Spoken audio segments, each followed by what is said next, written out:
Hi, it's HardReset, and today I'll show you how to fix no sound during call on SONY Xperia L1.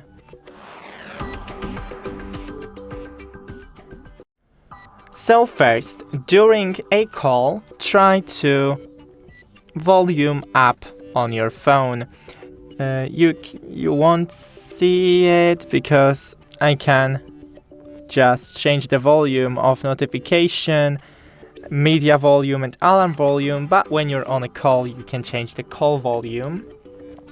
Then disable the Bluetooth to rule out any connected Bluetooth devices. Clean the earpiece and speaker of your phone with a soft brush, but don't use metallic tools.